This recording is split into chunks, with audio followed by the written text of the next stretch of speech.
अस्सलाम वालेकुम जी। आज एक नई वीडियो के साथ। आज मैं थोड़ा लेट हो गया था क्योंकि आपको पता है कि मैंने आज ही पहले एक वीडियो बनाई थी ऑटोनोमो के हवाले से कि ऑटोनोमो में आप कौन कौन सी बोनिफिकेशन हासिल कर सकते हैं। तो न्यूज़ की जो वीडियो थी वो लेट हो गई थी।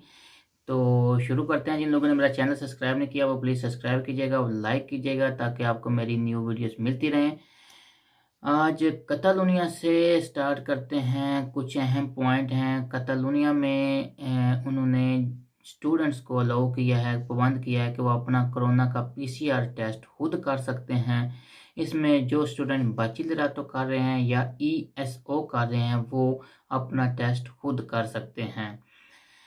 आज कतालुनिया ने एक जो पहले ने डिक्लेयर तो किया था कि किरायों के हवाले से कतालुनिया में कि जब से रिस्ट्रिक्शन लगी हैं तो कौन कौन सी जो दुकानें हैं, बार, रेस्टोरेंट वगैरह हैं, वो किरायों से मुस्तफ़ीद हो सकते हैं।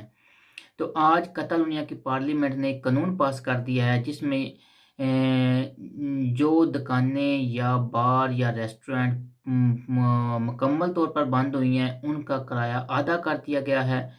और जो दुकानें या रेस्टोरेंट या बार जो भी है जिनका अफोरो कम हुआ है या जिनका टाइम टेबल पे पाबंदियाँ लग गई हैं, उनका टाइम टेबल कम हो गया है, वो अपने मालकान के साथ बातचीत कर सकते हैं। 1 महीने का टाइम दिया है उन्होंने कि अगर 1 महीने के अंदर कोई फ़ैसला ना हुआ तो वो जो हैं किराएदार जो हैं वो हमसे राब्ता करें, जनरल इत्तेहाद से राब्ता करें, फिर जनरल इत्तेहाद उसका फ़ैसला करेगी।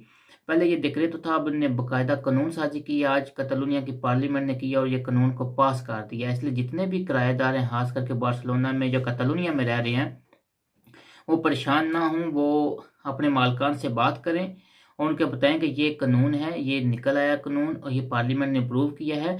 और ख़ास करके जो अलीमेंताशन वाली दुकानों के हैं जिनका जितना टाइम टेबल काम हुआ है उसी हिसाब से उसी के प्रोपोर्शन जो है आपका किराया कम होगा। अगर आपका 5 घंटे टाइम टेबल कम हुआ है या 6 घंटे कम हुआ है तो उसी के हिसाब से होगा। अगर आपका 12 घंटे जो 24 आवर्स शॉप्स थी वो अब 12 घंटे की रह गई हैं तो उनका उसी हिसाब से उनका किराया भी कम होगा। आप बेशक चाहें जाके एजेंसीज़ वालों से बात करें, मालकान से बात करें, उन्हें बताएं कि कानून पास हो गया है और अब हमें जो है अगर फुल एक्टिविटी को बंद है तो आधा किराया होगा, अगर प्रोपोर्शन है जितना फिर होगा प्रोपोर्शन होगा उसी के हिसाब से आपके किराए में कमी आएगी।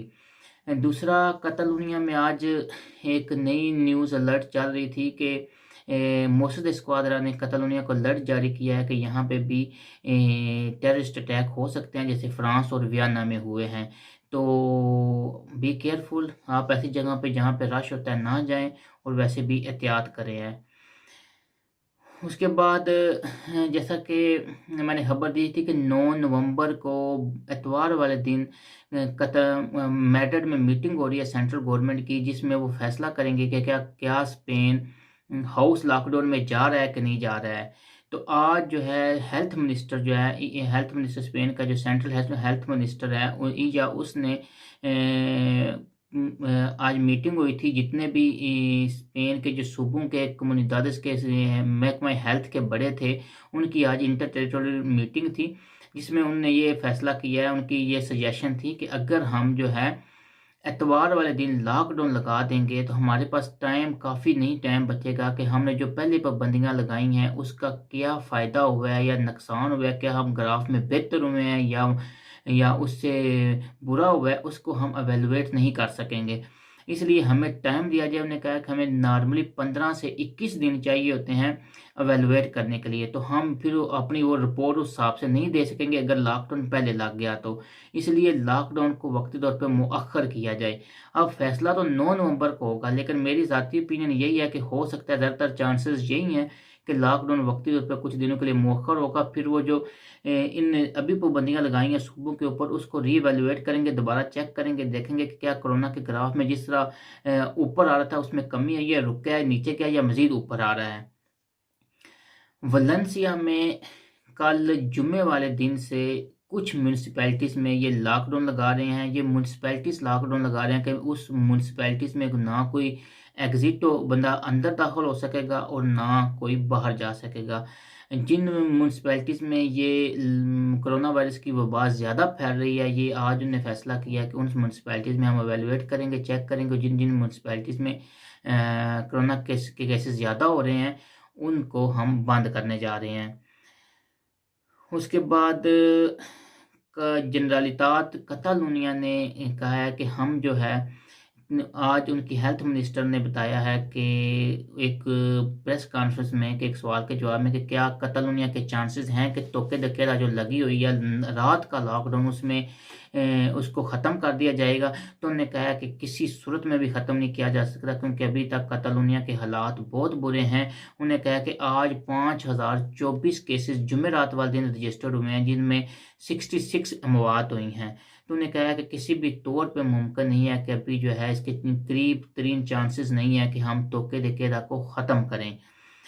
उसके बाद जो मैंने कल खबर दी थी जो 430 यूरो की अयुदा थी इनम की सेपे की वो उसका ऐलान हो गया है और उन्होंने कल जुमे वाले दिन से 6 नवंबर से लेके 30 नवंबर तक आप सेपे में अपनी युद्ध अप्लाई कर सकते हैं। ये वो लोग अप्लाई कर सकते हैं जिनके पास रिसोर्सेज नहीं है, जिनके पास जो काफ़ी अच्छे से काम नहीं कर रहे हैं और जिनके पास जो है ना बैंक में कोई बैंक बैलेंस जमा हुआ है, वो लोग जो हैं और ना ही वो कोई अयुदा ले रहे हैं, वो कल से जुम्मे वाले दिन से वो अयुदा अप्लाई कर सकते हैं। ये आप इनम के दफ्तर में भी जाकर अप्लाई कर सकते हैं और आप जो है आजकल आपको पता है सीता जी नहीं मिल रही हैं तो आप इंटरनेट पे जाकर भी इसको अप्लाई कर सकते हैं। ये 430 यूरो का अयुदा है, ये नॉर्मली वो अभी 3 महीनों के लिए दे रहे हैं और हो सकता है अगर सिचुएशन इसी तरह ख़राब रही तो वो इसको 6 महीनों तक भी कर सकते हैं।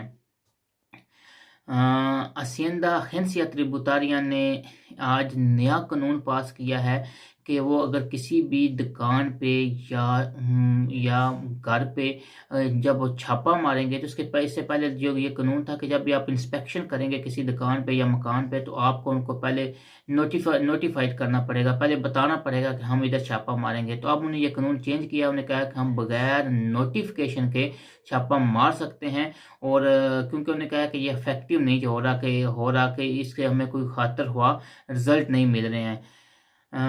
बिलबाओ से सॉरी पाइस बास्को सारे में है उन्होंने आज डिक्लेयर किया, उन्होंने कानून लागू किया है कि वो हफ्ते वाले दिन से बार और रेस्टोरेंट बंद करने जा रहे हैं पूरे पाइस बास्को में, क्योंकि उन्होंने कहा है कि कोरोना वायरस के केसेस बहुत ज़्यादा हाई हो रहे हैं हमारे सूबे में और हम जो है उन बार और रेस्टोरेंट भी बंद करने जा रहे हैं और गेमों वाले सैलून भी बंद करने जा रहे हैं। उन्हें कहा है कि बार और रेस्टोरेंट जो है ये सिर्फ और सिर्फ डोमिसिलियो कर सकेंगे, घर की सर्विस दे सकेंगे, वो भी 9 बजे तक।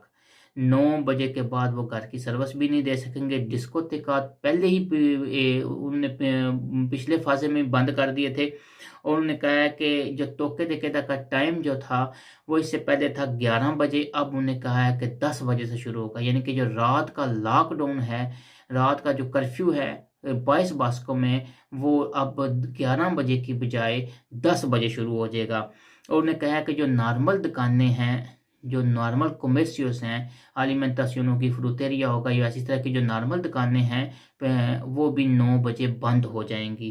वो भी 9 बजे उनको हर सूरत में बंद करना होगी क्योंकि 22 बास्को में भी कोरोना वायरस के केस बहुत ज़्यादा बढ़ रहे हैं। ये तो अभी आज की ये सारी सिचुएशन थी। अब देखें नेक्स्ट क्या होता है। अब दुआ करें कि 9 नवंबर को हाउस लॉकडाउन ना लगे और स्पेन की हालत थोड़ी बेहतर हो, क्योंकि अगर हाउस लॉकडाउन लग गया तो फिर इसका मतलब है कि क्राइसिस बहुत ज़्यादा बढ़ जाएगा। दुआओं में याद रखिएगा। फ़ी अमान अल्लाह, टेक केयर, अल्लाह हाफिज़, फ़ी अमान अल्लाह।